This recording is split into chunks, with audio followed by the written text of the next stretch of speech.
Hey, how's it going? Hello, how are you doing? Yeah, not too bad. You? You good? Yeah, yeah, good. Weather's been alright today, so Good. spend time in the garden, but yeah, it's good. Nice one. I'm just setting up my camera. 1 second. There we go. I always avoid being in the lives until the person's here because it's just really awkward talking by yourself. You're just sitting there looking at the camera. Anyway, congratulations on the signing. Thank How you. is it something that's been a long time? Have you known about it for a while, or is it recent? Yeah, a decent amount of time. Sort of like midsummer.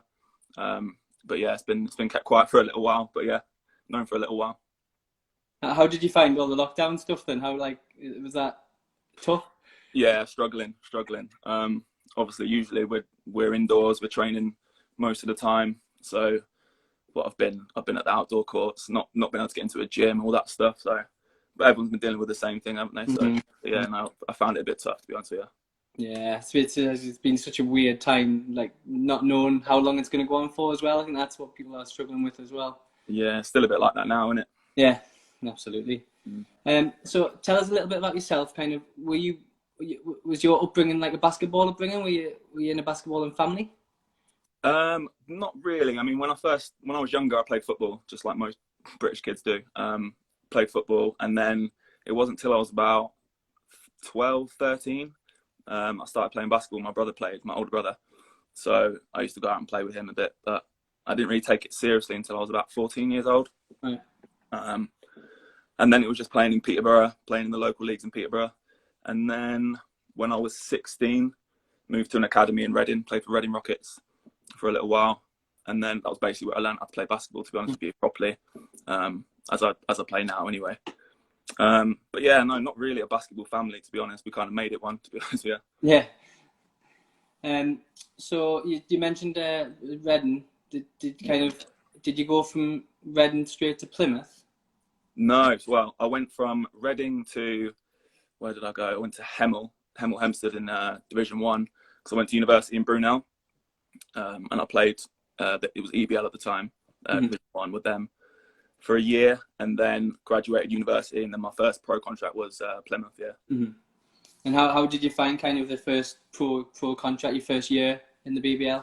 It was all right. I mean, I'd just come off playing GB under 20, so I was feeling pretty good about myself at that point. Hmm. Um, just ready for it, motivated, bit like I am now, to be honest with you. But Yeah.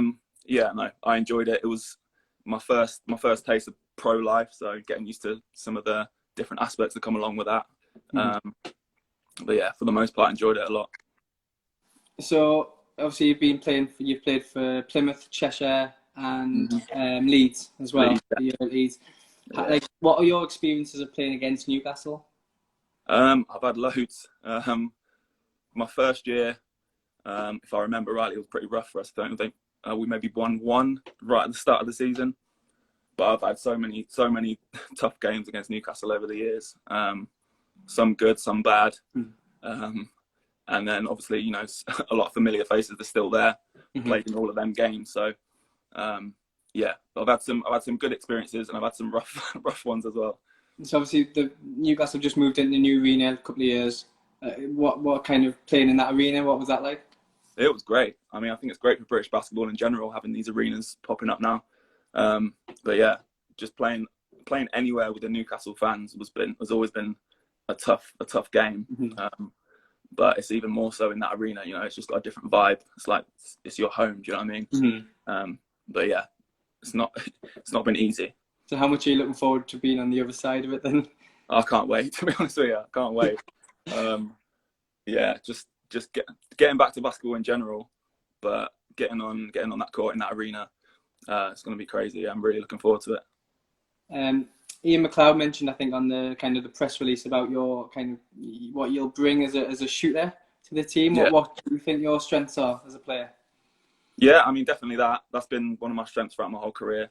I mean, right from when I was young, 15, 16, that was kind of one of the things that was the best part of my game.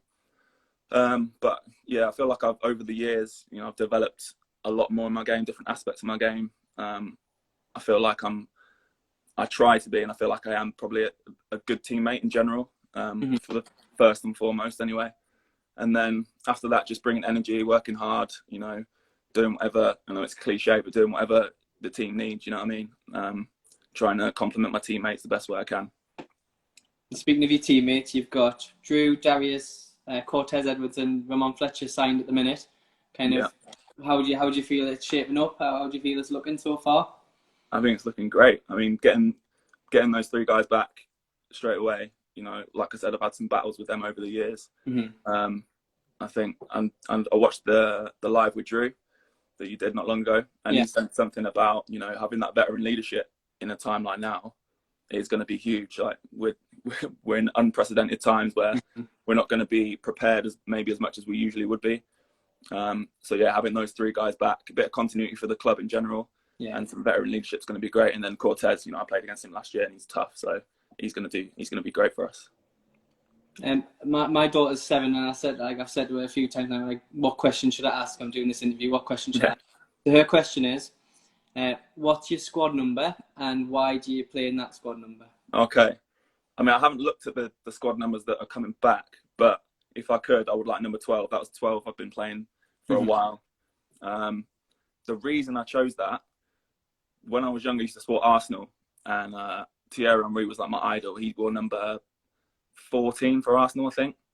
But I wanted his number, so I looked at his French number and got that one. So yeah, growing up as a football fan, Arsenal fan, he was my idol, so I decided to pick that one.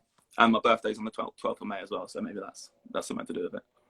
So is football something you still watch now, or? A little bit. I try not to. Being an Arsenal fan, it's a bit stressful, but it's worse being a Newcastle fan. Okay. But yeah, I mean, I watch the highlights, try to keep up as much as I can, but yeah, not as much anymore anyway. One of the main kind of aspects of the Eagles is kind of this for the foundation and going into schools and visits. Is that something that you're really kind of excited to be doing? Like, I'm guessing you did some of that at Cheshire as well, but is that something you're excited to do? Yeah, definitely. I mean, I've done it at Cheshire. I've done it at probably every club I've been at. You know, going into the schools is a massive part of growing the game, getting kids involved in general.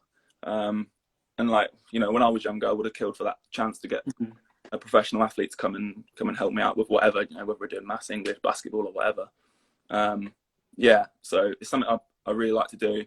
I feel like it's important, and yeah, I'm looking forward to doing it in Newcastle. Just looking at the comments that are coming through, everyone's very pleased with your signing.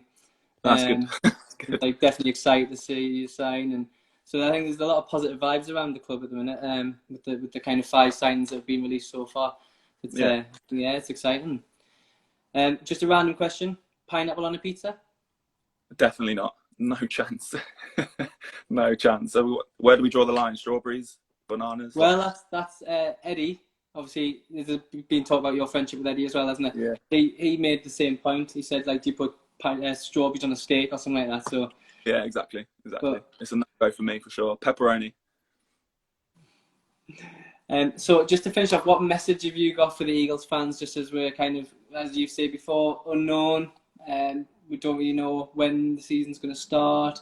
What message have you got for those fans desperate to see some basketball? I guess the same message I've been giving myself, really, which is try and stay patient. But I mean, I'm hoping we'll see each other sooner rather than later, and we can start getting excited about getting back on the court. So yeah, be patient. But I think it's getting to the time where we can start getting excited about it now. So we're looking forward to seeing everyone. Right. Thank you very much for your time. Thank you. It's been great to get just to chat and get you a little bit more. Yeah. And hopefully we'll get to see you sooner rather than later. Yeah, I hope so.